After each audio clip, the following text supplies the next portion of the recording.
चलिए, good morning, good morning. वो दुलारी, वो पंखा बंद कर देना, आवाज़ आ रही है। तो ज्योग्राफी में आज हम लोग इंडियन ज्योग्राफी स्टार्ट करेंगे। तो, तो कई बच्चों के लिए ज्योग्राफी पहला क्लास होगा, इंडियन ज्योग्राफी। सिलेबस में दोनों है, एंड वर्ल्ड ज्योग्राफी।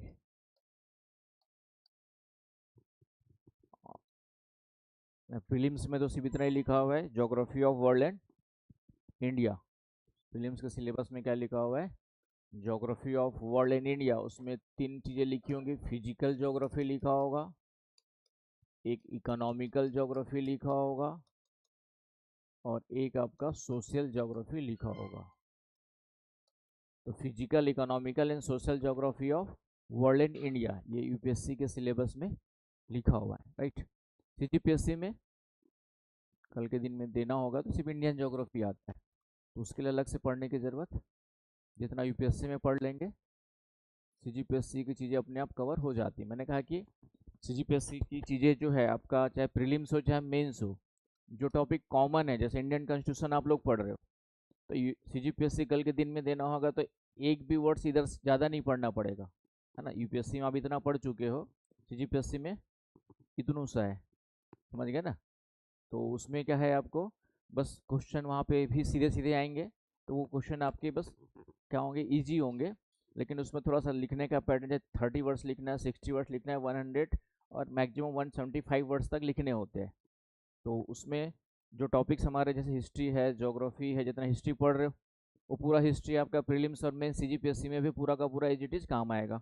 ज्योग्राफी, अभी इंडियन ज्योग्राफी पढ़ेंगे, कुछ भी एक्स्ट्रा नहीं पढ़ना पड़ेगा। इकोनॉमी पढ़ोगे आप लोग, कुछ भी एक्स्ट्रा नहीं पढ़ना पड़ेगा। आपका कॉन्स्टिट्यूशन पढ़ोगे, कुछ भी एक्स्ट्रा नहीं पढ़ना पड़ेगा। आई ना बात समझ में। तो कल के दिन में सीजीपीएससी देना है तो प्रीलिम्स के लिए सिर्फ सीजीजीएस अलग पढ़ना पड़ेगा, राइट। सीजीजीएस 50% क्वेश्चन वहाँ से रहते हैं, वो अलग पढ़ना पड़ेगा। तो प्रीलिम्स के लिए आपको सिर्फ क्या पढ़ना है, अलग से सीजीजीएस थोड़ा सा पढ़ोगे, उसके लिए कुछ नहीं करना है। आजकल थोड़ा सा कोई भी एक बुक उठा करके 10 बार उस बुक को पढ़ डालो। पहले तो ये मत देखो कि उससे एक आध दो क्वेश्चन बाहर रहेंगे, 90% क्वेश्चन एक ही बुक से पूरे आ जाते हैं, है ना। हम लोग, जब मैं देता था सीजीपीएससी, ट्रेन बैठता था शाम को 5 बजे, और 24 घंटे में एक बुक खत्म कर लेते थे। एक ही बुक को 10 बार पढ़ते थे, और उसके बाद भी प्रीलिम्स हमारा सीजीपीएससी भी कभी नहीं रुका, है ना। आज भी यदि मैं सीजीपीएससी दूंगा तो सिर्फ एक रिवीजन करने के लिए सीजीपीएससी की बुक का बस 2 4 5 10 दिन चाहिए, उसके बाद वो भी नहीं रुकता है ना। तो एक तरीका एक होता है कि एक बार तैयारी हो जाती फिर आपको ज़्यादा परेशानी नहीं होती है। आ रही बात समझ में। मेंस में भी सीजीपीएससी की कोई एक बुक उठा करके 10 बार पढ़ डालो, और उसमें समझने लायक कुछ है भी नहीं, बस आपको पूरा याद ही करना पड़ेगा। हाँ, कैसे पढ़ना है बस एक बार थोड़ा सा, कि डिस्ट्रिक्ट कितने हैं, क्या कैसे, बाकी तो फिर वही ज्योग्राफी, वही हिस्ट्री, वही उसके छत्तीसगढ़ के साथ जोड़ करके इंक्लूड कर देना होता है, राइट। तो बहुत ज़्यादा परेशान उसके लिए नहीं होना होता है। और फिर थोड़ा सा मेंस में कुछ टॉपिक्स आपको अलग पढ़ने पड़ेंगे, जैसे आपका पेपर 7 भी ऐसा नहीं कि उसमें एक पूरा अलग नहीं पढ़ना है। जो पढ़ते हैं हम लोग आईआर में पढ़ेंगे, तो उसमें इंटरनेशनल ऑर्गेनाइजेशंस करके एक टॉपिक है, तो आईआर जो पढ़ेंगे इंटरनेशनल ऑर्गेनाइजेशन में पूरा टॉपिक जो कवर हो जाएंगे। कुछ कॉन्स्टिट्यूशनल एक्ट्स आते हैं, उस एक्ट्स को थोड़ा सा ज़्यादा पढ़ना होता है।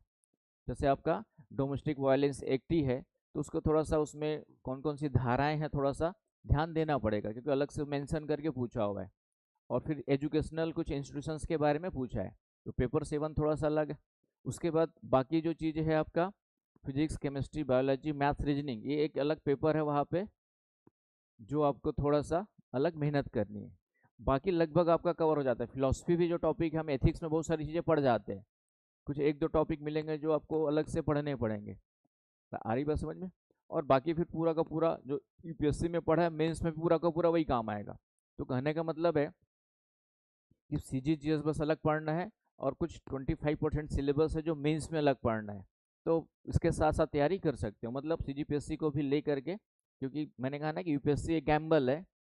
तो यूपीएससी एक गैम्बल है, इसको खेलते रहना है जब तक अटेम्प्ट खत्म ना हो जाए। लेकिन आपको जी सीरियसली तैयारी करेंगे तो फर्स्ट सेकंड अटेम्प्ट में ही पता चल जाता है कि मेरी औकात है कि नहीं है उस यूपीएससी को क्रैक करने की। खुद की कैपेबिलिटी, खुद की एबिलिटी 2-4 अटेम्प्ट में पता चल जाती है। आई ना बस समझ में, लेकिन छोड़ना नहीं उसके बाद भी आपको एक सेकंड थोड़ा सा साथ साथ लेकर के चलना है ना। सेफ गेम खेलना है, क्योंकि 100% दावे के साथ कितना भी इंटेलेक्चुअल बच्चा होगा, वो भी आईआईटी टॉपर भी होगा, वो भी नहीं बोल सकता कि यूपीएससी मेरा सिलेक्शन हो ही जाएगा। जो टॉपर करते हैं उसको भी नहीं पता होता कि इस बार मेरा सिलेक्शन होगा कि नहीं होगा, टॉप कर जाता है। और जो सोचता है कि नहीं होगा वो भी कई कई बार सिलेक्शन ले लेता है, और कई बार कॉन्फिडेंस रहता है कि होना ही होना है और उसके बाद भी फेल हो जाते हैं। समझ गए ना। तो ये यूपीएससी है। उसके साथ आप ऑप्शनल जो रखे हुए तो उस ऑप्शनल को ही थोड़ा सा एक टीचिंग फील्ड के रूप में, कैरियर के रूप में पीजी कर लो उसमें, और पीजी करके उसमें आपका क्या कर लो, आपके जो है नेट जीआरएफ है, ये तैयारी स्टार्ट कर दो वहाँ पे। और एक सेफ गेम खेलने के लिए थोड़ा सा कहीं से, जब एक बार यूपीएससी का सिलेबस जब हो जाता है, अच्छे से तैयार हो जाता है ना, बीच में तो रास्ता नहीं भटकना है, सिलेबस तैयार हो जाए उसके बाद थोड़ा सा साइड रास्ता निकालना है। जिन बच्चे यदि सोचते हैं कि हाँ, यदि सोचेंगे बच्चे कि पहले दिन से यूपीएससी भी ले ले और दूसरा भी कर ले, तो पॉसिबल नहीं है। एक बार यूपीएससी का सिलेबस जब अच्छे से पूरा हो जाए ना, जो नए बच्चे उनको तभी 3-4 साल देखने की जरूरत नहीं है। जो 12वीं के बाद वाले बच्चे उनको तभी 3-4 साल तो पूरा फोकस, कम से कम 3 साल पूरा का पूरा फोकस। और एक बार अटेम्प्ट दे देता है, पूरा का पूरा फोकस किस में होना चाहिए, यूपीएससी में होना चाहिए। हाँ, उसके बाद थोड़ा सा, क्योंकि एक बार जब पढ़ लिए पूरा तो यूपीएससी की चीज़ें समझ में आ जाती है, तो उसके बाद थोड़ा सा साथ में बीएड वीएड यदि हो सकता है तो वो भी, क्योंकि इसमें क्या होता है, टीचिंग वीचिंग लाइन में सेफ गेम खेला जा सकता है, उसमें बहुत ज़्यादा अलग से मेहनत करने की ज़रूरत। हाँ, बीएड वीएड है तो प्राइवेट या कैसे मैनेज करना है वो आपको थोड़ा सा, कई जगह पे थोड़ा बहुत पैसा एक्स्ट्रा दे करके हो जाता है, क्लास नहीं जाना पड़ता है डिग्री लेने के लिए। कई जगह क्लास कंपलसरी होता है तो वो थोड़ा सा आपको मैनेज करना पड़ेगा, लेकिन निकाल के रखना है। तो ये कुछ ऐसे चीज़ें हैं जिसको थोड़ा सा ले करके चलना है, वर्सेटाइल बनना पड़ेगा कंप्लीटली यूपीएससी के लेकर के जो है 100%, 2-3-4 साल तक जम के लगे रहो, लेकिन उसके बाद थोड़ा सा कहीं ना कहीं रास्ते निकालने पड़ेंगे, तो ये थोड़ा सा लेके चलना है। और कुछ भी एक्स्ट्रा नहीं, बस थोड़ा एक्स्ट्रा पढ़ना पड़ेगा। इतना पढ़ रहे हो, थोड़ा सा और एक्स्ट्रा पढ़ना पड़ेगा, बस इतना ही है। बाकी नहीं समझने वाली कोई बात नहीं होती है। इन्हीं में बच्चे लोग नए वाले सभी नहीं आए, पहली क्लास नहीं आएंगे, बाद में पूरी क्लास समझ में नहीं आएगी। चलिए, तो इंडियन ज्योग्राफी स्टार्ट करते हैं। इंडियन ज्योग्राफी में सबसे पहले बेसिक चीज़ें क्या जानना जरूरी, बताओ।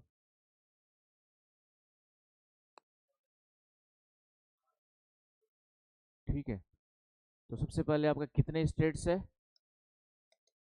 28 स्टेट्स है। और कितने यूनियन टेरिटोरीज है,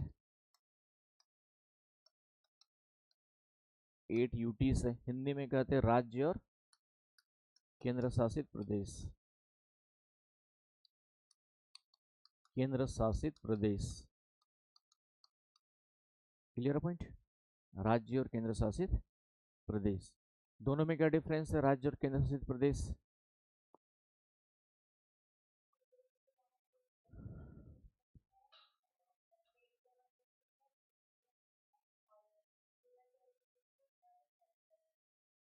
ठीक है, तो स्टेट गवर्नमेंट के पास एक सेपरेट क्या होती है, लेजिस्लेचर एग्जीक्यूटिव बॉडी होती है, जुडिशरी होती है, पूरा गवर्नमेंट होती है ना। सरकार के जो 3 अंग है वो कम्प्लीटली जो है आपके स्टेट गवर्नमेंट के पास होते हैं। मतलब एक सेपरेट पावर उसके पास जो है हमारे कॉन्स्टिट्यूशन में स्टेट लिस्ट में दी गई है, राइट।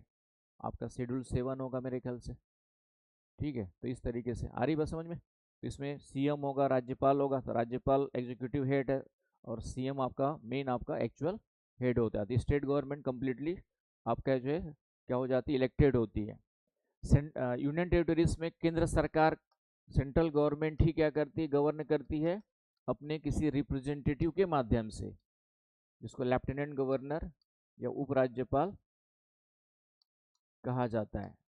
इसके रिप्रेजेंटेटिव के माध्यम से, इसके प्रतिनिधि के माध्यम से, केंद्र सरकार का प्रतिनिधि, केंद्र सरकार का क्या होता है, प्रतिनिधि, जिसको लेफ्टिनेंट गवर्नर, जिसको क्या कहते हैं, लेफ्टिनेंट गवर्नर या उपराज्यपाल हिंदी में कहा जाता है। आ रही बात समझ में। तो state government separately independently govern by a particular elected government, और union territories govern by the representative of central government.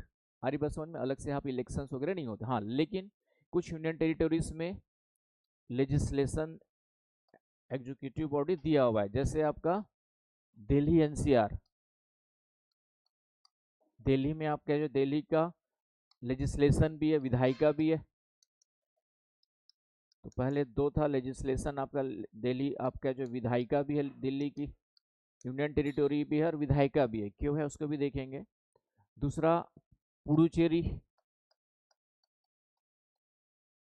है ना, इसके भी लेजिस्लेशन है। बाद में जो लद्दाख और जम्मू कश्मीर बनाए गए उसमें भी, हाँ सॉरी, जम्मू कश्मीर में है, लद्दाख में नहीं है, right. Ladakh completely union territory है। तो ये तीन आपके जो ऐसे अच्छे जो यूनियन टेरिटोरी भी है और जहाँ पे लेजिस्लेशन भी है, आ रही बात समझ में, विधायिका भी है, मतलब वहाँ का सीएम भी मिलेगा, वहाँ का सीएम और आपका राज्यपाल भी मिलेगा, उपराज्यपाल भी, राज्यपाल भी मिलेगा। आ रही बात समझ में? तो ये भी ध्यान रखना है, यूनियन टेरिटोरी में तीन ऐसे है जिसका। अब यहाँ पे है कि स्टेट और यूनियन टेरिटोरीज बनाए क्यों गए, तो यूनियन टेरिटोरीज बनाने के पीछे कई कारण होते हैं।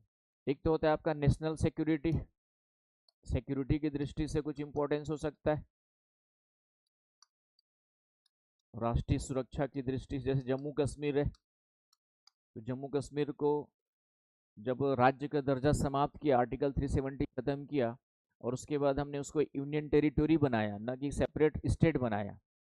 तो पहले यूनियन टेरिटोरी बनाया, क्यों?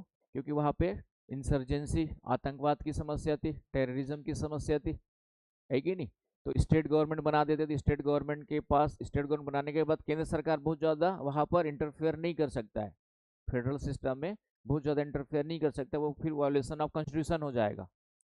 तो इसलिए यूनियन टेरिटोरी बनाया गया ताकि यूनियन टेरिटोरी में सेंट्रल गवर्नमेंट वहाँ पे सिक्योरिटी देख सके, क्योंकि स्टेट गवर्नमेंट के पास इतनी पावर या इतना रिसोर्सेज नहीं होते हैं कि वो आपका क्या कर सके, उसकी सेफ्टी, आतंकवाद जैसे खतरों से निपट सके। मिलिट्री पूरी तरह किसके बेस, किस पर होती है आपकी, जो सेंट्रल गवर्नमेंट में होती है ना। कई सारी सेंट्रल एजेंसियां पूरी तरह सेंट्रल गवर्नमेंट के अंडर में काम करती है, आई ना बात समझ में। तो इस कारण से यहाँ पर आपका जो है सेंट्रल गवर्नमेंट यूनियन टेरिटोरी के साथ साथ इसको फिर से बाद में विधायिका भी क्यों बनाएगा उसको भी देखेंगे। तो ये समझ में आया, नेशनल सिक्योरिटी पर्पज हो सकता है।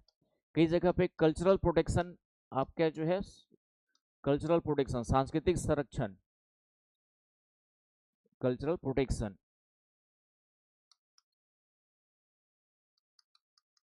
सांस्कृतिक संरक्षण, हिंदी में, हिंदी जो बोलते हैं उसको लिखते रहेंगे, आंतरिक सुरक्षा या राष्ट्रीय सुरक्षा,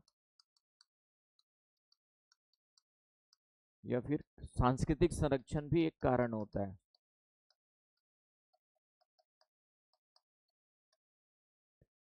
सांस्कृतिक संरक्षण कैसे, जैसे पुडुचेरी है, तो पुडुचेरी अभी देखेंगे हम लोग, चार छोटे छोटे भागों को मिला करके पुडुचेरी बनाया गया। यहाँ पे एक आंध्र प्रदेश में है जिसका नाम है यणम,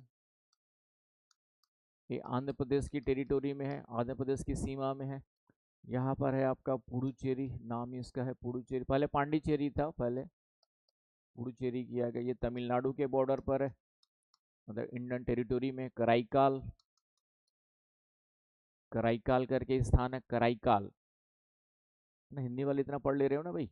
यणम, पुडुचेरी, कराईकाल, और एक यहाँ पर है माहे। तो सबसे पहले याद रखना है कि पुडुचेरी में चार पार्ट्स आते हैं, यणम, पुडुचेरी एंड कराईकाल एंड माहे। तो चार पॉइंट पॉइंट छोटे छोटे स्थान है, तो इन चारों को हमने एक क्यों बना के रख दिया, जबकि वहाँ के रिप्रेजेंटेटिव जो लेफ्टिनेंट गवर्नर है उसको कूद कूद के जाना पड़ता होगा, कभी कराईकाल, कभी उधर से उधर माहे भी कूदना पड़ता होगा, जम करना पड़ता होगा। तो गवर्नेंस करना इतना आसान नहीं होगा, चार छोटे छोटे पार्ट्स है, लेकिन उसके बाद भी हमने उसके एक यूनियन टेरिटोरी के रूप में सेपरेट बना के रखा हुआ है। तो कभी सोचा इसके बारे में, है ना? पहले तो, हाँ पहले तो ये नहीं सोचा होगा कि चार अलग अलग भाग है, किसी को, बहुत लोग को नहीं पता है, जब तैयारी करना स्टार्ट किए होंगे तब पता चला होगा कि पुडुचेरी में चार छोटे छोटे पार्ट्स आते, स्मॉल प्लेसेस आते। पता था चिराग? अब पता चला ये चार स्मॉल छोटे छोटे पार्ट्स है, जो इसकी टेरिटोरी भी याद रखना, ये दोनों एडम आंध्र प्रदेश में है, ये दोनों आपके तमिलनाडु में है। ये आपके दोनों बाउंड्री किस पे पड़ेगी, आपके यहाँ पे तमिलनाडु, और ये आपका केरल में पड़ेगा, ये आपका जो है केरला में पड़ेगा। आ रही बात समझ में? तो इसको इसलिए बनाया गया क्योंकि ये पहले फ्रांस के कंट्रोल में था, पूरे भारत में ब्रिटिश कंट्रोल था, लेकिन कुछ प्लेसेस थे जहाँ पे फ्रांस, डच, पुर्तगीज वगैरह का भी कंट्रोल था। तो ये छोटे छोटे जो 4 पार्ट्स है, वहाँ पे पहले क्या था, फ्रांस की कॉलोनी थी। आ रही बात समझ में? वो भी लगभग 100, 150, 200 सालों तक थे। तो वहाँ का पूरा कल्चर, वहाँ पे रहने वाले मोस्टली क्या हो गए, फ्रांस के हो गए। फ्रांस कल्चर होगा, फ्रेंच कल्चर हो गया। और फ्रेंच कल्चर वालों को हम बोलेंगे इडली डोसा समोसा सांभर खाओ, सॉरी इडली डोसा सांभर सांभर खिलाएंगे तो काम चलेगा क्या? तेलुगु तमिल मलयालम पढ़ाएंगे तो काम चलेगा क्या?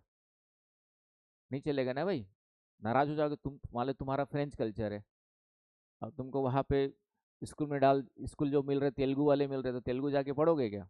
तमिल पढ़ोगे क्या? इंग्लिश भले रहेगा लेकिन साथ में एक मदर टंग में देखेंगे तो वहाँ की जो लोकल रहेगी। यदि एनम को हम आंध्र प्रदेश में मिला देते तो उनके बच्चों को क्या पढ़ना पड़ता, तेलुगु पढ़ना पड़ता, और इडली डोसा सांभर के साथ कॉम्प्रोमाइज करना पड़ता है कि नहीं? क्योंकि अलग से गवर्नमेंट तुम्हारे लिए छोटे से क्षेत्र के लिए अलग से व्यवस्था करती है, ऐसा संभव स्टेट गवर्नमेंट के द्वारा नहीं दिखता। तो तुम्हारा जो कल्चर था वह क्या हो जाता कुछ समय बाद? तो अभी खुद छोड़ करके चले जाते वापस, नहीं रहना भाई यहाँ पे, जा रहे फ्रांस अपनी जगह पे। या फिर जो रहेंगे दो चार, उसको कहीं ना कहीं इनसिक्योरिटी होती, अनसेटिस्फेक्शन रहते, अनसेटिस्फाइड रहते, है कि नहीं? तो इसको प्रोटेक्ट करने के लिए भले ही दूर दूर है लेकिन एक यूनियन टेरिटोरी बना दिया गया। आया समझ में? उसी प्रकार दादर नागर हवेली, यहाँ पे पढ़ेंगे हम लोग। दादर नागर हवेली ये गुजरात की सीमा में है, यहाँ पे एक आइलैंड भी है यहाँ पर। और दादर नागर हवेली के साथ एक दमन भी है। वर्तमान में 3 4 क्षेत्र है, दमन, दीव और ये दादर नागर हवेली एक अलग से। तो पहले दोनों अलग अलग थे, देखेंगे अभी इसको। दादर नागर हवेली DNH, तो इनको बाद में मर्ज किया गया, पहले अलग अलग थे। तो देखेंगे मर्ज कब किया गया थोड़ा सा। तो इस तरीके से देखेंगे तो ये भी छोटे छोटे पार्ट्स है ना। ये मोस्टली गुजरात की बाउंड्री में पड़ते, गुजरात की टेरिटोरी में आते हैं। ठीक है। दादर नगर हवेली के साथ महाराष्ट्र थोड़ा सा टच करता है। अभी मैप देखेंगे, मैप आपको अच्छा स्ट्रांग होना चाहिए। तो ये भी छोटे छोटे पार्ट्स थे लेकिन इसको भी हमने क्या बना दिया, यूनियन टेरिटोरी। क्यों? क्योंकि ये पहले पुर्तगीज के कब्जे में थे, है ना। गोवा हो गया, दमन द्वीप, और ये सब पुर्तगाल के कब्जे में थे ना। गोवा को तो बाद में स्टेट कंप्लीटली बना दिया। गोवा भी एक पहले यूनियन टेरिटोरी के रूप में ही फॉर्म किया गया था, बाद में उसको कंप्लीट स्टेट कर दिया गया। तो ये गोवा दमन द्वीप ये सब पहले पुर्तगाल के कब्जे में थे, उसको हमने पुर्तगाल से क्या किया, छुड़वाया। और फिर पुर्तगाल पहले यूनियन टेरिटोरी था, बाद में उसको स्टेट बना दिया। वो भी छोटा सा पार्ट है लेकिन स्टेट बना दिया बाद में कंप्लीटली जो है। लेकिन इतने छोटे हैं कि इसको स्टेट बनाएंगे तो, है ना, थोड़ा सा रिसोर्सेस वेस्ट होंगे कह सकते हो। और इस अलग से बनाना इतना आसान नहीं होता है। तो दमन द्वीप दादर नागर हवेली को हमने फिर से क्या कर दिया, एक यूनियन टेरिटोरी बना दिया, क्योंकि इनका कल्चरल सिमिलरिटीज मिलती है। आ रही बात समझ में? तो सांस्कृतिक सुरक्षा, सांस्कृतिक संरक्षण एक कारण होता है। अंडमान निकोबार आइलैंड से अभी इतने दूर है, यहाँ पर लक्षद्वीप एक छोटे से द्वीप है। अब यदि इसको सेपरेट स्टेट बना देंगे तो रातों रात चाइना आएगा, कंट्रोल कर लेगा, भारत सरकार को पता भी नहीं चलेगा, क्योंकि भारत सरकार की एजेंसी मिलिट्री तो वहाँ नहीं रहेगी ना भाई। तो रातों रात चाइना आके उधर से अटैक करके अपना भाग बना लेगा, हमको पता भी नहीं चलेगा। तो इसलिए इसको भी क्या किया गया, फिर इंडियन टेरिटोरीज को भी, इनको भी क्या बनाया गया, इंडियन टेरिटोरीज बना दिया गया, ताकि उनकी सुरक्षा की जिम्मेदारी समुद्री सुरक्षा के लिए भी इम्पोर्टेंट है। अब समुद्र में पूरा निगरानी करने की जिम्मेदारी किसकी, सेंट्रल गवर्नमेंट की है। तो इन पे इनकी भी सुरक्षा करना, पूरे आपके सी रीजन्स की भी सुरक्षा करना है, तो सेंट्रल गवर्नमेंट की जिम्मेदारी होती है। तो इस कारण से इनको फिर से क्या बनाया गया, इंडियन टेरिटोरी बना दिया गया। तो मेन देखेंगे तो दो पर्पज है, और भी है, जैसे चंडीगढ़ है। अब चंडीगढ़ को सोचोगे ये तो 2 राज्यों की राजधानी भी है, फिर इसको हमने चंडीगढ़ को, है ना, ये पंजाब की सीमा में पड़ेगा, लेकिन 2 स्टेट की कैपिटल है, पंजाब और राजस्थान हरियाणा की। उसके बाद हमने फिर से इसको इंडियन टेरिटरी बनाने की क्या जरूरत पड़ी, बताओ विकासशील बाबू, विकासशील बताओ। Chandigarh capital of 2 states, instead of that उसको हमने एक यूनियन टेरिटरी बना के क्यों रखा है, बताओ प्रियांशु। पढ़ लिख रहे हो तुम लोग? हैं? पढ़ाई लिखाई चल रही है, अब टेस्ट दे लूंगा तो पता चलेगा। दे रहा हूँ शेड्यूल बना के, अभी कुछ दिनों में मिलेगा सब। जिनका हो रहा है सिलेबस कंप्लीट उन लोग को, हाँ। हाँ, काहे के लिए विवादित है कि मेरी राजधानी मेरी राजधानी? ठीक है, नहीं वो तो आपस में समझौता करके वो करेंगे। हाँ, तो वहाँ पर जो है कई सारे हमारे मिलिट्री हेडक्वार्टर्स मिलेंगे, है ना। नॉर्थ वेस्ट कमांड होगा वहाँ पे आपका जो है, कमांड सेंटर है पूरी तरह से। चंडीगढ़ में एयर मिलिट्री का एयर बेस है।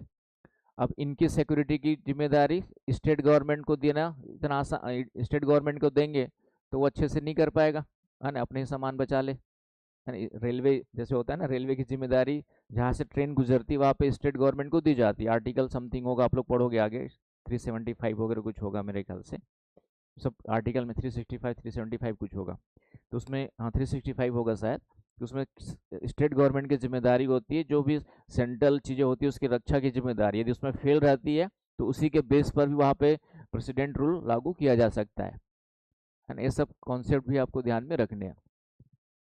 एनीवे तो यहाँ पे चंडीगढ़ को क्यों बना के रखे, क्योंकि यहाँ पे कई सारे सेंट्रल गवर्नमेंट के खास करके मिलिट्री हेडक्वार्टर्स है, मिलिट्री एयर बेस है।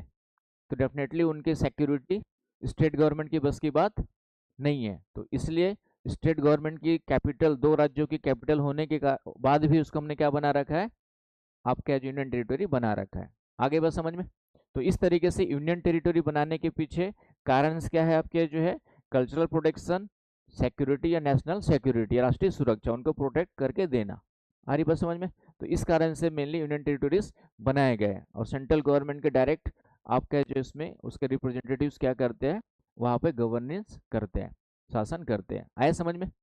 तो सबसे पहले 8 यूनियन टेरिटरी कौन से है उसको अच्छे से पहले देखते हैं। सिर्फ मैप भी अच्छे स्ट्रांग रखना है, सिर्फ इतना याद नहीं रखना है कि 28 राज्य है और 8 केंद्र शासित प्रदेश है, उससे काम नहीं चलेगा। आपका जो है इंडिया का मैप बनाना सीख लो। आप वर्ल्ड पढ़ेंगे तो वर्ल्ड का मैप बनाना सीखोगे। ठीक है, जितना जल्दी बना लो, इंडिया टाइप का दिखना चाहिए बस, पाकिस्तान मत बना देना। ठीक है, तो जितना जल्दी बना दो, थोड़ा सा इससे ज़्यादा एक्यूरेसी भी बन सकती है बस। तो सबसे पहले यूनियन टेरिटरी की बात करें तो आपका कौन सा है, लद्दाख। यहाँ पर है लद्दाख आपका जो है ना। मैप भी देखेंगे, लद्दाख है। लद्दाख की कैपिटल क्या है, क्या है चिराग? लद्दाख की कैपिटल आपकी, लद्दाख की कैपिटल क्या है? तो लद्दाख की कैपिटल आपकी लेह। लेह की लोकेशन कहाँ पर है आपका, यहाँ पर है। लेह की लोकेशन कहाँ पर है आपका, यहाँ पर है। क्लियर। तो लोकेशन भी ध्यान रखना है एटलस में। एटलस सभी लोग लेके आएंगे, और एटलस यहाँ पे भी देखेंगे अभी, लेकिन चलूँ आगे। ये आपका यहाँ पर है, ये जम्मू एंड कश्मीर, इधर वाला पार्ट आपका कौन सा हो गया, जम्मू एंड। इसकी कैपिटल क्या है चिराग? ठीक है, प्रियांशु। और और इसकी दो, हाँ इसकी दो कैपिटल है, एक समर में अलग है, विंटर में। तो समर में है आपका श्रीनगर, और विंटर में इधर नीचे जम्मू आ जाती है ना। विंटर में ऊपर टेम्परेचर बहुत कम हो जाता है तो नीचे शिफ्ट कर देते हैं जम्मू में।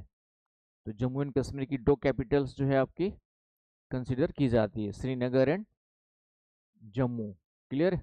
समर में श्रीनगर, विंटर में जम्मू, क्योंकि ऊपर का टेम्परेचर विंटर में बहुत ज़्यादा माइनस में चला जाता है, तो और समर में अच्छा रहता है। तो दोनों फायदे हो गए उसके जो है। ये दोनों पहले आपका जो है, ये एक पहले स्टेट के रूप में थे। जम्मू एंड कश्मीर स्टेट था पूरा का पूरा, उसके पार्ट्स थे। इन दोनों को बनाया गया आपका जो है 5 अगस्त 2019 को क्या किया गया, ये दोनों को यूनियन टेरिटरी बनाया गया, जम्मू एंड कश्मीर। 5 अगस्त को जो है जम्मू एंड कश्मीर एंड लद्दाख, ये दो यूनियन टेरिटरी जो है इस तरीके से क्या किया गया, बनाया गया यूटीज के रूप में। आया समझ में। तो ये डेट भी याद रखना, कहीं पे काम आएगी। तो यहाँ पे पहले आर्टिकल 370 था, कॉन्स्टिट्यूशन में अलग से जोड़ा गया था, और बाद में इसको एक अलग अगस्त 5 अगस्त 2019 को दोनों को क्या किया गया, सेपरेट किया गया। वाह मस्त मैप बनाया तुमने जैद, अच्छा मैप बनाया तुम्हारा।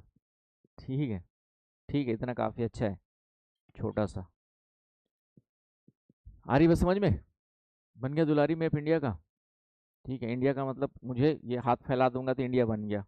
ये सर हो गया आपका Jammu Kashmir, east and west, अपने हिसाब से इधर ईस्ट हो जाएगा तुम्हारे लिए, इधर आपका वेस्ट, और पूरी बॉडी आपकी नीचे वाली क्या हो गई, पेनिनसुलर इंडिया, साउथ इंडिया हो गई। ठीक है, तो ये इंडिया इस तरीके से याद रखना है।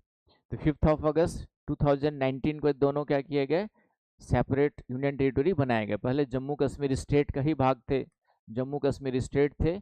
इसको आर्टिकल 370 यहाँ पे चलता था पहले, जो नए बच्चे नहीं जानते होंगे, आर्टिकल 370 यहाँ पे एप्लीकेबल था, जिसको एब्रोग्रेट किया गया, ख़त्म किया गया, आर्टिकल 370 को एब्रोग्रेट किया गया, और फिर 2 इंडियन टेरिटोरीज बनाए गए। तो ये डेट भी याद रखना, कई जगह पे काम आएगी। क्लियर है वेदांत बाबू? ठीक, चलिए, तो ये हो गया आपका जम्मू एंड कश्मीर एंड लद्दाख के बारे। बाकी और डिटेल पढ़ेंगे अब आगे, उसके साथ साथ और भी याद रखना है। उसके बाद आ जाओ चंडीगढ़ में। तो चंडीगढ़ आपका पंजाब और हरियाणा की सीमा भी लगती है, आपका जो है चंडीगढ़। तो चंडीगढ़ आपके पंजाब की सीमा में पड़ेगा, लेकिन हरियाणा की सीमा भी आपकी टच करती है, और चंडीगढ़ के साथ हिमाचल की सीमा भी थोड़ी सी टच करती है। यहाँ पे चंडीगढ़ पड़ेगा, ट्राई जंक्शन में मिलेगा चंडीगढ़ लगभग। एटलस देखेंगे अभी, चंडीगढ़ की बात करेंगे तो चंडीगढ़ में आपको क्या मिलेगा, पंजाब की territory, Indian inside the Punjab मिलेगा, लेकिन हरियाणा भी टच करेगा, और उधर कहीं ना कहीं उसके सीमा से आकर के हिमाचल भी टच करता है। एटलस खोलेंगे तो देखना आप लोग, अब एटलस मैप भी दिखाऊंगा वैसे तो। आया समझ में? तो एग्जैक्ट लोकेशन मैंने कहा यूपीएससी ऐसे क्वेश्चन नहीं बनाएगा, यूपीएससी वो चंडीगढ़ को ही दे देगा कि इन किन सीमाओं के साथ टच करता है, सिर्फ चंडीगढ़ रट के गए और बाउंड्री पता ही नहीं है। तो वो इजी क्वेश्चन को भी क्या करेगा, वो थोड़ा सा दूसरे तरीके से पूछता है। अब तुम लोग से पूछूं कि दिल्ली किन किन राज्यों के बीच स्थित है, जो ने मेरा क्लास देखा होगा उसको वो बोलेगा नहीं, बाकी लोग बता दो कि दिल्ली जो है किन किन राज्यों की सीमा में स्थित है, किन किन राज्यों की सीमा दिल्ली से टच करती है, जल्दी बताओ। दिल्ली तो जानते होंगे, देश की कैपिटल है, राजधानी, बचपन से पढ़ा होगा। बताओ प्रियांशु। हरियाणा और पंजाब और हिमाचल प्रदेश और मध्य प्रदेश भी आ जाएगा।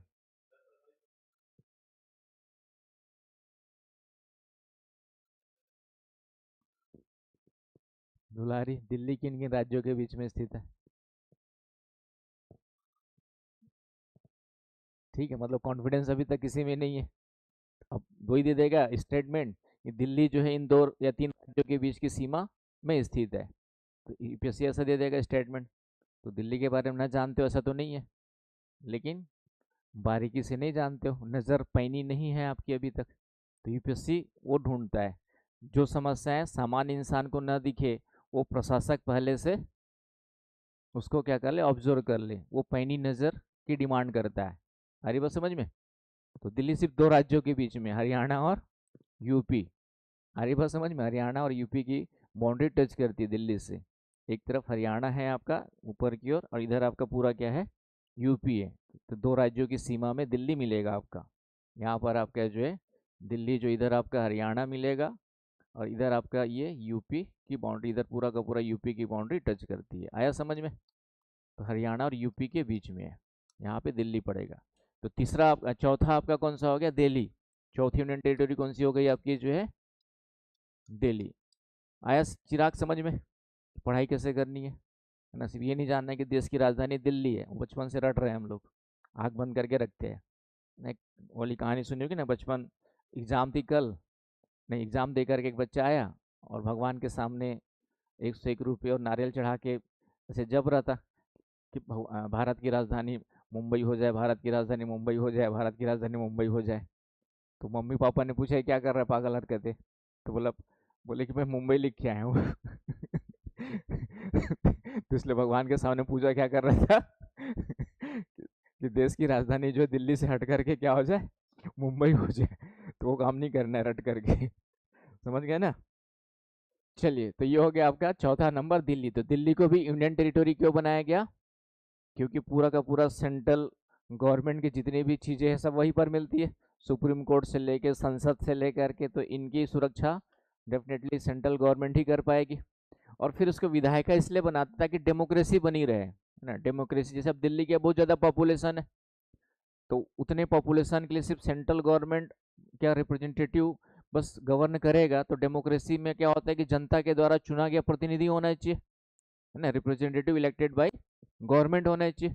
अब इतने बड़ी पॉपुलेशन को सेंट्रल गवर्नमेंट ने बैठाल दिया, अमित शाह और मोदी जी ने मिलकर किसी को बैठाल दिया, और मन मर्जी करने लग जाएंगे। वैसे में तो जनता की कोई उसमें तो उसके सिलेक्शन में है ही नहीं। तो इसलिए उसको डेमोक्रेसी को बनाए रखने के लिए कुछ बड़े और पांडिचेरी को क्यों बनाया गया? क्योंकि है तो पांडिचेरी में ज़्यादा पॉपुलेशन नहीं, छोटी है, लेकिन डेफिनेटली सेंट्रल गवर्नमेंट यदि इलेक्ट करेगी तो मेरे को किसी बिहारी को बैठाल देगी, मेरे को जाके बैठाल देगी। यदि मोदी से अच्छे संबंध है मेरे को, जा भैया तो पुडुचेरी संभाल। तो मैं उसके कल्चर के बारे में कुछ जानता हूँ क्या? नहीं जानता।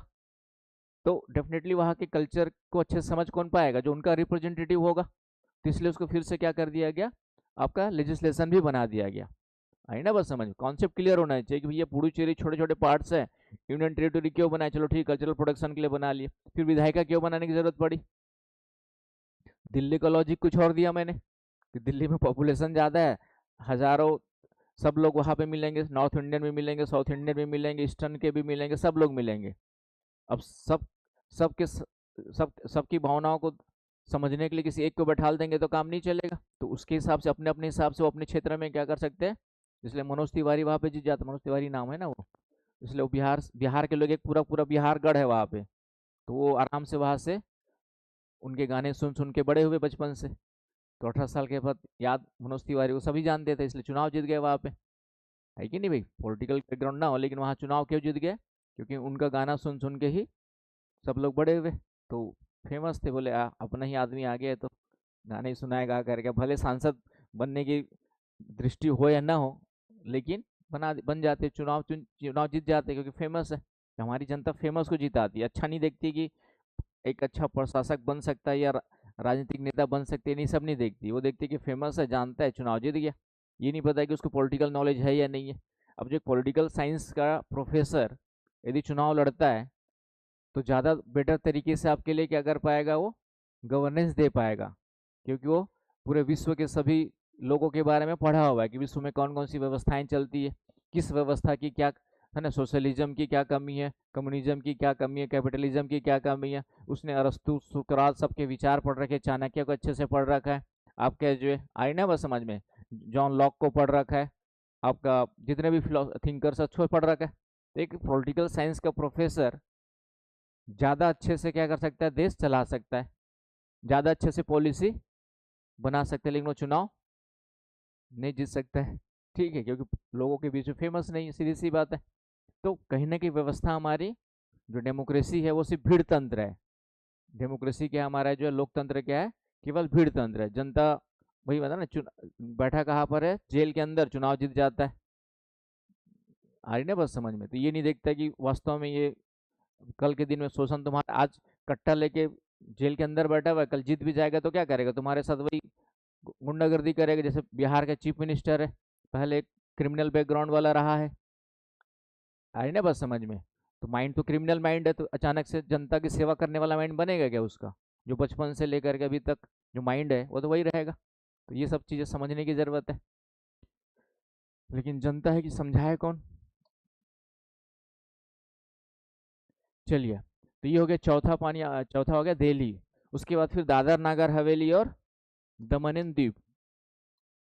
तो ये दादर नागर हवेली का मैप देखेंगे थोड़ा सा इस तरीके से, दादर नागर हवेली का मैप मिलेगा, DNH। ये गुजरात की सीमा में पड़ेगा, ये पूरा का पूरा इस तरीके से आपके जो है गुजरात की सीमा में है। लेकिन यहाँ पे थोड़ा सा महाराष्ट्र की बाउंड्री भी टच करती है, मतलब ध्यान से देखना है। तो दादर नगर हवेली देखेंगे तो ये इन साइड पूरा कम्प्लीटली गुजरात की सीमा में है, प्लस थोड़ा सा महाराष्ट्र की बाउंड्री महाराष्ट्र से टच करता है, अंदर नहीं है उसके। महाराष्ट्र की बाउंड्री क्या करती है, टच करती है। और बाद में इसी के साथ में दमन और दीव। दमन यहाँ पे एक छोटा सा प्लेस है दमन, एटलस जरूर देखना, भी दिखाऊंगा आप लोग को मैप। दमन यहाँ पर है और दीव यहाँ पर है। दमन यहाँ पर है और दीव यहाँ पर है। आ रही बात समझ में? तो दमन यहाँ पे छोटा सा इस प्लेस है, यहाँ पे गुजरात की सीमा में ही है, और दीव एक आइलैंड के रूप में, यहाँ पे दीव क्या है, एक आइलैंड के रूप में है, आपका अरब सागर में या खंबात की खाड़ी के पास पड़ेगा, देखेंगे इसको। तो ये तीनों को मिला के आज की डेट में हम लोग क्या कहते हैं, Dadar Nagar Haveli and Daman and Diu कहते हैं, DNSDD। तो दोनों पहले अलग थे, ये दोनों मर्ज किए गए 26 जनवरी, है ना, दोनों अलग थे पहले, 2020 को मर्ज किए गए।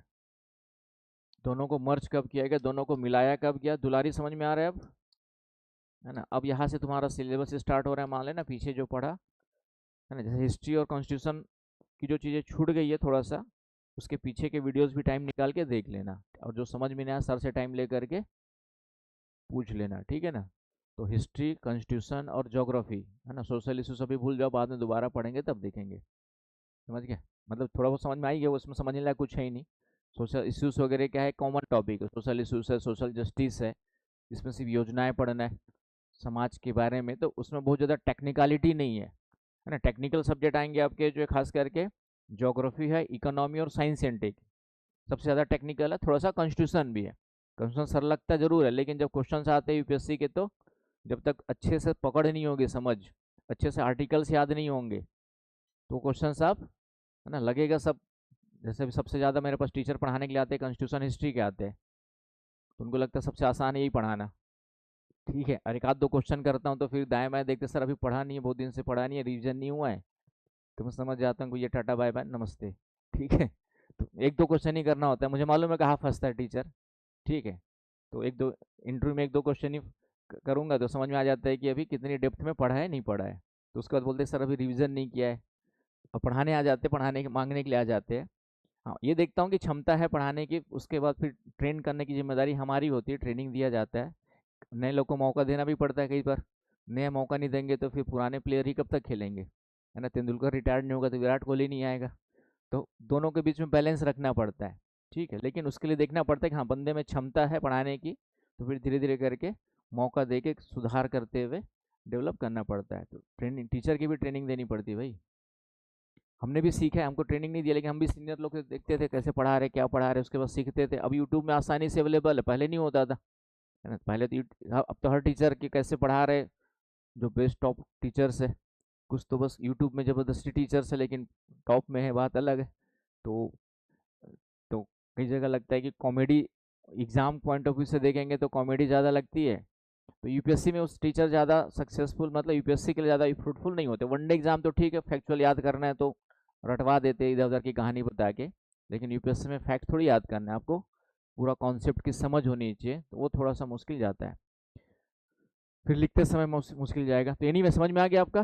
तो दादर नागर हवेली दमन दीव, तो ये आपके हो गए, कब मिलाएगा, ये डेट याद रखना है, कहीं भी काम आएगा आने वाले कभी भी, तो ये याद रखना है, मर्ज किए गए, दोनों को मिलाया गया। क्लियर पॉइंट यहाँ तक? तो ये आपका कितने नंबर हो गए। उसके बाद 2 बज गए हमारे लक्षद्वीप और, सॉरी पुडुचेरी लास्ट में देख लेंगे, या पुडुचेरी देख ही लो। तो पुडुचेरी मैंने बताया 4 स्थान याद रखना है पुडुचेरी के लिए। एनम ये आपके आंध्र प्रदेश की सीमा में है ना, या राज्य भी याद रखना है आपका, एनम जो है आपका जो है एनम आंध्र प्रदेश की सीमा में है। फिर पुडुचेरी ही है इसका नाम, दूसरे का इसकी कैपिटल, हाँ दादर नगर हवेली की कैपिटल क्या है, कौन बताएगा? दादर नगर हवेली और दमन दीव की कैपिटल क्या है? हाँ सिलवासा, ठीक है, सिलवासा करके प्लेस मिलेगा आपको, सिलवासा, दादर नगर हवेली वाले क्षेत्र में मिलेगा सिलवासा।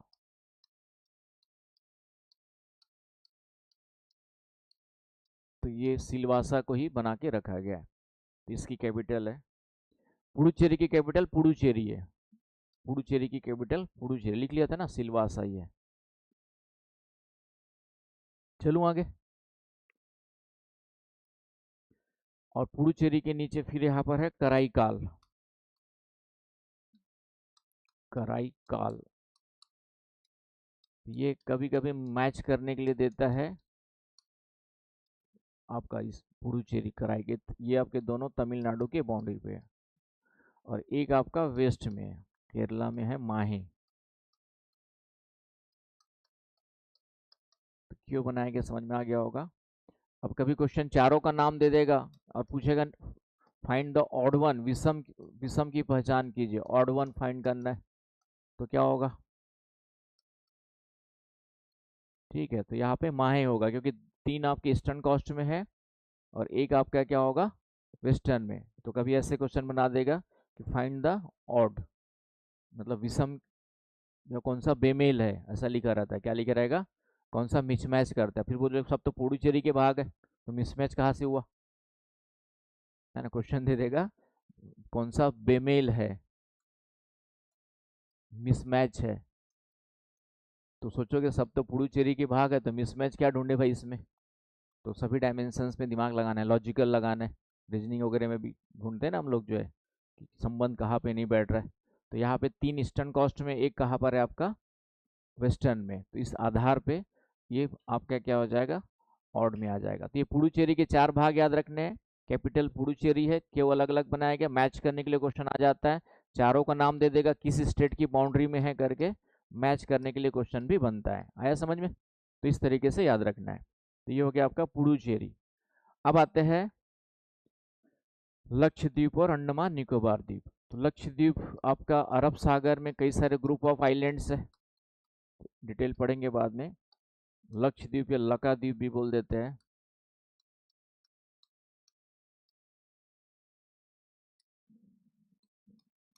लकाद्वीप भी कह देते हैं। इसकी कैपिटल क्या है लक्षद्वीप की,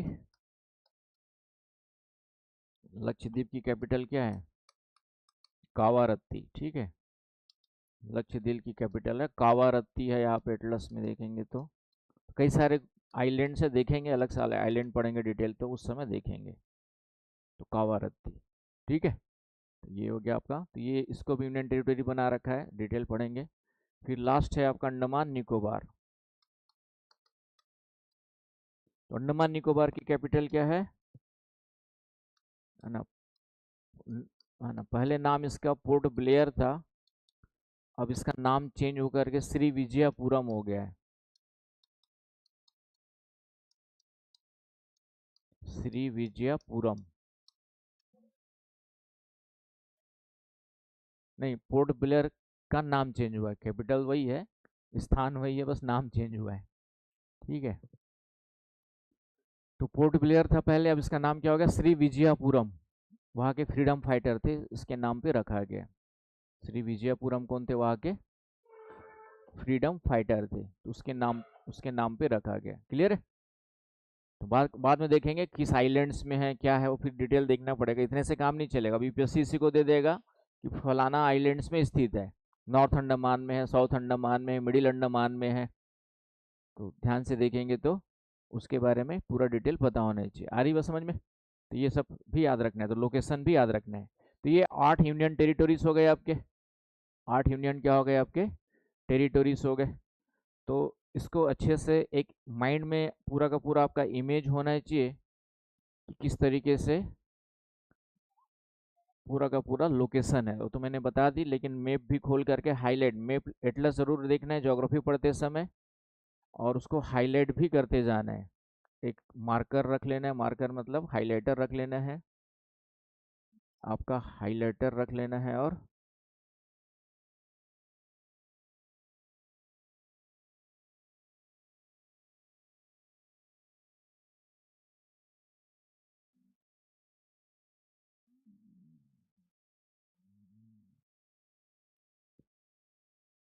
किसमें नहीं होगा, किसमें होगा।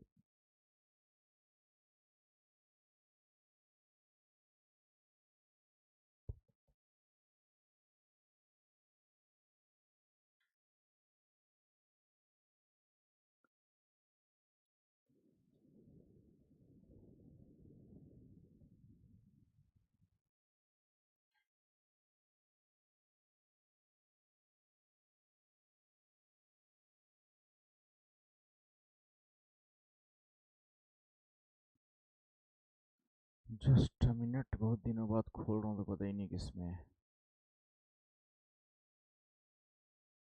ऑनलाइन बैच का आ गया।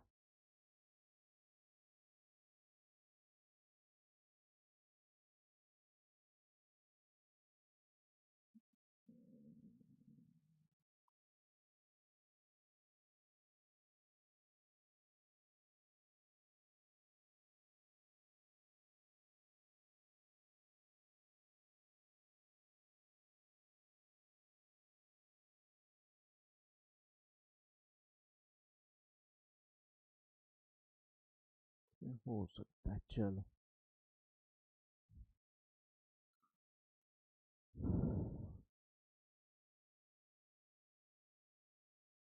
ये पूरा का पूरा, तो इसको ध्यान से आपका एटलस में भी देखेंगे, जैसे लद्दाख है तो पूरा लद्दाख की लोकेशन दिख रही है आपको जो है। तो उसके साथ साथ किन किन बाउंड्री लग रही है ये भी ध्यान में रखना है। अभी तो यूपीएससी में कहा ना कि दे देगा, ये नहीं पूछेगा लद्दाख कहाँ पर, ये दे देगा कि लद्दाख इन राज्यों के साथ सीमा लगा बनती है। तो माइंड में मैप क्लियर है तो निकाल भी लोगे, लेकिन पहले से होमवर्क करके जाओगे तो वहाँ गलत होने की संभावना।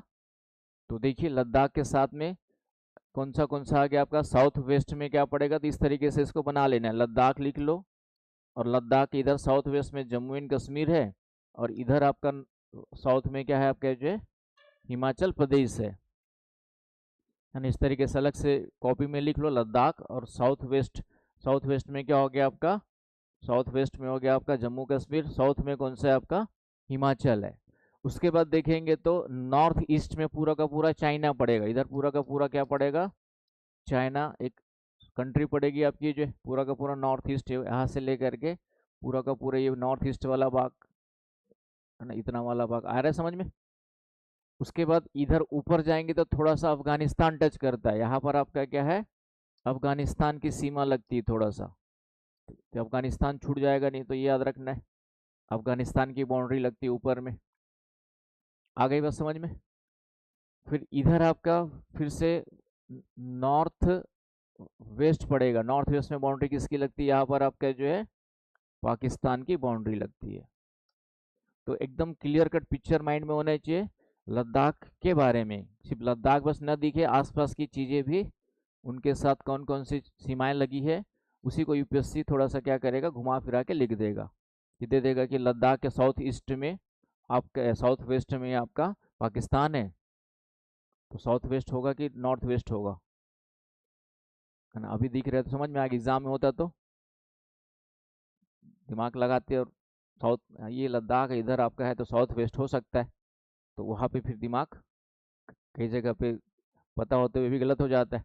तो जनरली लद्दाख, ये पूरा लद्दाख हो गया, तो लद्दाख का मेनली कहाँ पे बाउंड्री लगती है पाकिस्तान की, नॉर्थ वेस्ट वाली बाउंड्री लगती है। साउथ वेस्ट लिखेगा तो फिर बाउंड्री किधर है आपका, जम्मू कश्मीर की है ना। तो ये अभी ध्यान से देखे तो, नहीं तो फिर नॉर्थ वेस्ट और साउथ वेस्ट दोनों में वहाँ पे कंफ्यूजन होता ही होता है कि नहीं। तो ये थोड़ा सा क्लियरिटी के साथ आपके माइंड में पिक्चर क्लियर होनी चाहिए, है ना। यूपीएससी जब तैयारी करते हैं तो थोड़ा सा अच्छे से माइंड में पिक्चर क्लियर, या सीजीपीएससी भी करेंगे तो सब पता होना चाहिए कि क्वेश्चन कुछ भी दे सकता है, तो वहाँ गलत होने की संभावना ना हो। आया समझ में। तो आज की डेट में पेपर टफ आते जाएंगे, इजी नहीं बनेंगे, हमेशा ध्यान में रखिए, पेपर टफ ही बनेंगे, इजी नहीं बनेंगे। तो ये हो गया, तो इतने आपको ध्यान में रखना है कि कहाँ कहाँ किसकी बाउंड्री लद्दाख की लग रही है। क्लियर हो गया। सेम आपका जम्मू एंड कश्मीर के बारे में देखना है ध्यान से, जम्मू एंड कश्मीर है ना, यहाँ पे देख लो ध्यान। अब इसका नॉर्थ ईस्ट में क्या पड़ेगा, जम्मू कश्मीर हो गया, इसका नॉर्थ ईस्ट कहलाएगा ये वाला पूरा पार्ट लद्दाख, है कि नहीं, नॉर्थ ईस्ट कहलाएगा ना। ये वाला पार्ट कौन सा कहलाएगा, लद्दाख, है ना। ये भी लोकेशन भी ध्यान रखना, इसी लिख देगा नॉर्थ ईस्ट नॉर्थ वेस्ट कुछ भी लिख सकता है, नॉर्थ में है तो नॉर्थ में भी लद्दाख है, ईस्ट में भी लगभग लद्दाख है, तो नॉर्थ ईस्ट वाला पार्ट पड़ेगा आपका जो है कौन सा, लद्दाख। तो डायरेक्शन भी याद रखना है।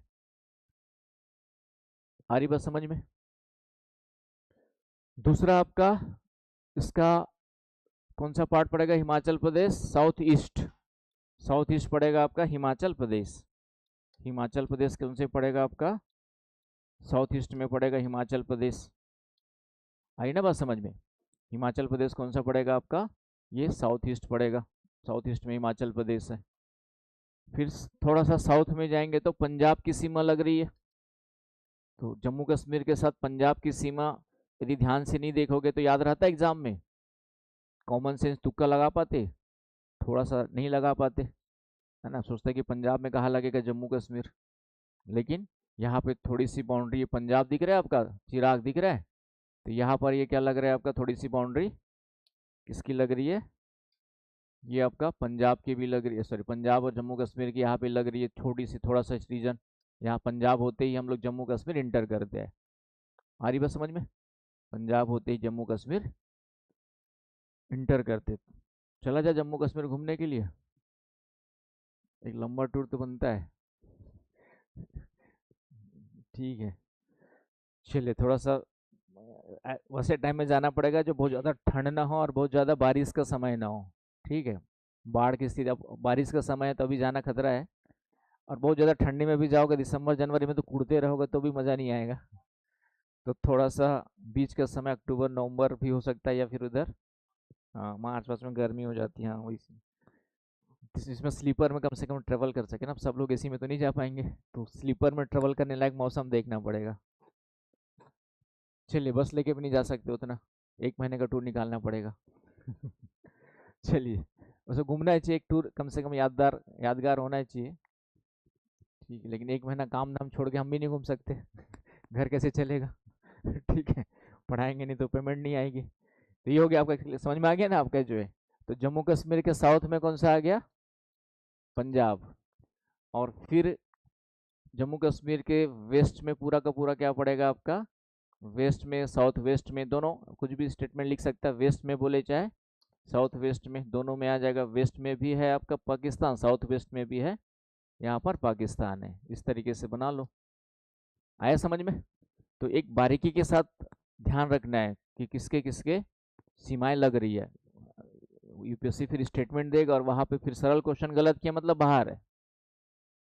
इस बार भी जो क्वेश्चंस आए थे आपके, मेरे ख्याल से एक आध क्वेश्चन कुछ चीज़ों को छोड़ दो तो लगभग ज्योग्राफी के क्वेश्चन पूरे बनने लायक थे, है ना। एक आध क्वेश्चन वो करंट में था आपका, माधव और राष्ट्रीय उद्यान वगैरह, हालांकि मैंने करंट अफेयर में एक दिन करवाया था अच्छे से उसको, तो वो किन किन राज्यों में है, कहाँ है, किधर है, वो थोड़ा सा छोड़ दो तो बाकी सब बनाने पूरा बताए हुए क्वेश्चन थे, वहीं से आते हैं। तो ये समझ में आ गया आपका। तो जम्मू कश्मीर हो गया, अब आ जाओ चंडीगढ़ देखो। चंडीगढ़ दिख रहा है ये वाला, ये देखो मैंने कहा था ना चंडीगढ़, ये आपका ये वाला पॉइंट है, ये वाला पॉइंट है। तो यहाँ तो बिंदु है, तो पंजाब, ये पंजाब के अंदर है लेकिन ये हरियाणा जा करके यहाँ पे टच, अब चंडीगढ़ मतलब बिंदु तो होगा नहीं, चंडीगढ़ भी इस तरह से फैला होगा, है कि नहीं। चंडीगढ़ आपका यहाँ तो बिंदु से दिखाया हुआ है, लेकिन जब चंडीगढ़ का मैप देखेंगे तो ये इस तरीके से क्या होगा, चंडीगढ़ का मैप मिलेगा। तो ये आपका कंप्लीटली बाउंड्री के अंदर, इधर बाउंड्री के अंदर किसकी आ गई, पंजाब की आ गई। लेकिन इधर जो है जा करके ये हरियाणा भी है, हरियाणा भी टच करता है यहाँ पे जाके, और इधर थोड़ा सा आपका जाके क्या आता है, हिमाचल प्रदेश भी आता है।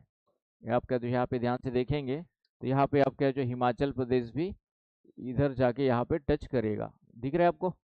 एटलस में देखेंगे तो यहाँ पे हिमाचल प्रदेश भी थोड़ा सा टच करेगा। आ रही बात समझ में। हिमाचल मतलब यहाँ पे तो बिंदु है तो नहीं लगेगा, कैसे टच कर रहा सोचोगे, लेकिन बिंदु नहीं होगा ना, थोड़ा सा फैला होगा तो कहीं ना कहीं टच करता है, ये ध्यान में रखना है। हरियाणा भी करता है ना, देखो बाउंड, हरियाणा भी तो करता है हरियाणा के साथ, तभी तो उसके अंदर उसकी उसकी तो कैपिटल ही है, तो उसके कारण से दोनों की बाउंड्री में है, तभी तो उसको कैपिटल बना के रखे हुए। तो इधर वाले भाग में बोले कि भाई मेरा क्षेत्र है, उधर वाला भाग तुम्हारा क्षेत्र है, जहाँ से हरियाणा की बाउंड्री टच कर रही है।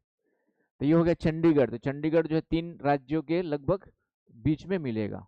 आ रही बात समझ में। तो ये हो गया आपका चंडीगढ़ की बात। फिर दादर नगर हवेली, ये मैंने जस्ट आप लोग को बताया, तो ध्यान से देखेंगे तो ये दादर नगर हवेली। अब जब मैं तैयारी कर रहा था 2004 के एग्ज़ाम में शायद आया होगा, 2002 या 4 के पेपर में देखना आया होगा। अब उसने दादर नगर हवेली का मैप बना के दे दिया, ऐसे मैप दे दिया, और उसमें दे दिया कि यह जो मैप दिया गया किस किस यूनियन टेरिटोरी या राज्य का मैप है, दे दिया उसमें चार दे दिया आपका जो है। अब हमें मैप, अब हमने कभी दादर नगर हवेली की मैप यहाँ पे कहीं थोड़ी दिख रहे, तो इतना सा दिख रहा है बस मैप में, तो अब हमें थोड़ी पता कैसे दिखता है, जानते हुए भी गलत हो गया था हमारा क्वेश्चन। ठीक है, तो कारण उसका क्या था कि एटलस में देखेंगे तो साइड में दिया रहता है मैप।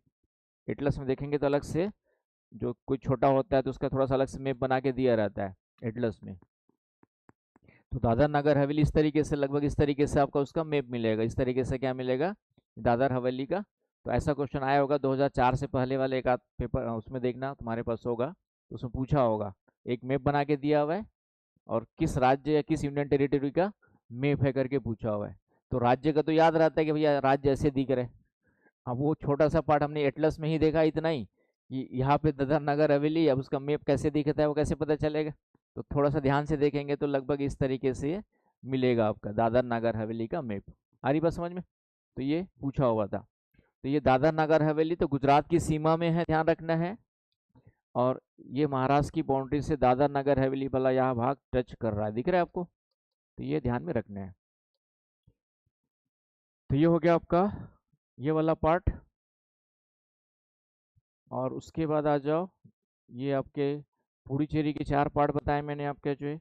ठीक है, पुडुचेरी के 4 पार्ट बताए। यणम दिख रहा है आपका, ये छोटा सा पार्ट है। फिर ये पुडुचेरी हो गया आपका। कराईकाल सीक्वेंस पूछ देता है कभी कभी, और कराईकाल और पुडुचेरी थोड़ा सा कभी कभी कंफ्यूजन हो जाता है, कराईकाल ऊपर है कि पुडुचेरी ऊपर है। तो यहाँ सीक्वेंस याद रखना है, एनम है, पुडुचेरी, फिर कराईकाल है, राइट। और ये आपका माहे है, यहाँ पर आपके जो है माहे है। तो ये ध्यान में रखना है। और ये हो गया आपका अंडमान निकोबार, जिसकी कैपिटल चेंज हो गई है, नाम चेंज हो गया है। पोर्ट ब्लेयर की जगह श्री विजयपुरम, और एक कावारत्ती वाला पूरा पार्ट लक्षद्वीप हो गया है। तो इस तरीके से आपको यूनियन टेरिटोरी की ये स्थितियाँ जो है सबसे पहले तैयार रखनी है, और जितनी भी चीज़ें मैंने बता दी है उसके बारे में याद रखना है। तो कभी क्वेश्चन आ जाए कि यूनियन टेरिटोरी में किसकी बाउंड्री समुद्र के साथ लगती है, तो एक तो पुडुचेरी हो गया, अंडमान निकोबार लक्षद्वीप आई जाएंगे। और दादर नागर हवेली भी, दादर नागर हवेली की तो नहीं लगती, लेकिन दमन द्वीप की बाउंड्री क्या होती है आपकी, लगती है। दमन ये वाला हो गया, ये दिख रहा है दमन लिखा हुआ है, और दीव यहाँ पर एक आइलैंड के रूप में है, तो वो भी आपके कोस्टल यूनियन टेरिटोरी में उसका कुछ पार्ट आ जाएगा। आई ना बस समझ। तो कोस्टल यूनियन टेरिटरी कितने हो गए आपके, 5 कौन से हो गए, 4 हुए ना। 4 ही तो, अंडमान निकोबार लक्षद्वीप पुडुचेरी और दमन द्वीप, है ना, 4 ही तो हुए, बाकी तो फिर लैंड लॉक्ड हो गए। बाकी को क्या कहते हैं हम लोग, लैंड लॉक्ड कहते हैं, जिनकी बाउंड्री नहीं लगती उसको लैंड लॉक्ड में रखते हैं। आया समझ में। तो कल हम पूरा राज्यों को घूमेंगे। आज हमने, आज तुम लोग को यूनियन टेरिटोरी घुमाए मैंने, तो आज यूनियन टेरिटोरी को अच्छे से तैयार करके याद कर लेना है। ठीक है। क्लास मेरी आज तो शुभम सर की क्लास नहीं थी तो मैंने सुबह रखा है, बाकी शुभम सर की रहेगी तो वही 10 बजे के बाद ही होगी। ठीक है, तो ये ध्यान में रखना है। तो यहाँ तक कोई समस्या क्लियर है। एटलस एक ले लेना, एटलस में जाके हाईलाइट करना है भाई कोई भी।